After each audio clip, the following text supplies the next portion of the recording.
There's a lot of rumors going around, and I get this question a lot. Can Donald Trump drop J.D. Vance from the vice presidential nomination and bring in Robert F. Kennedy Jr.?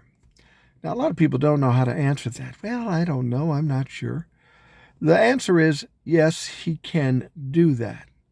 A lot of people are mistaken, thinking that this whole nomination thing has some legal or constitutional ramifications, and that's not true. I mean, remember when Donald Trump was complaining about some constitutional problem when Kamala Harris became the nominee in the Democratic Party? Yeah, what happened with that? Nothing, because it's not a thing. What you have to understand, when it comes to the nominees in a given party, it's only about party rules. And let's be perfectly honest, even if the Republican Party has a rule about not dropping a vice presidential nominee, they've proven to be willing to change the rules to benefit Donald Trump.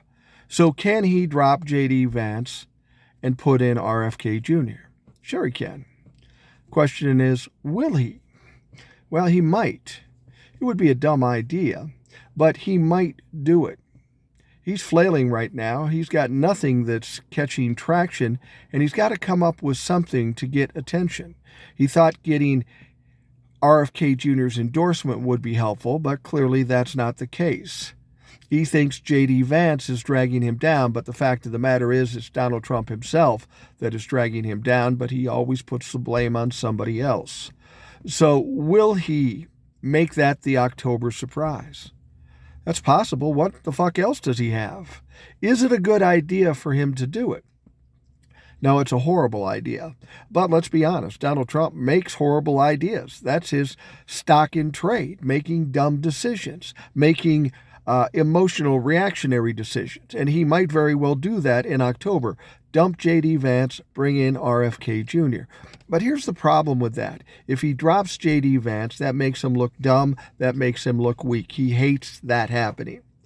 Now, J.D. Vance has kind of run the gamut. We've exposed him all over the place. We've had our fun with him, and he looks like a dipshit. So if he were to drop J.D. Vance and then bring in RFK Jr., who's clearly weirder and fucking wackier, that's just going to ramp up this whole thing right away. It's going to bring it back up to a fever pitch because we've had our way with J.D. Vance. Now RFK comes in.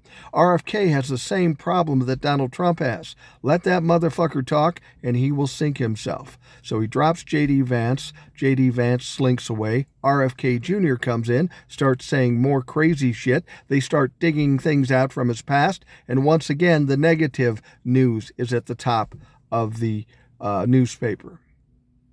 So if he wants to drop J.D. Vance and bring in RFK Jr., I'm all for it. It's going to do nothing but hurt Donald Trump.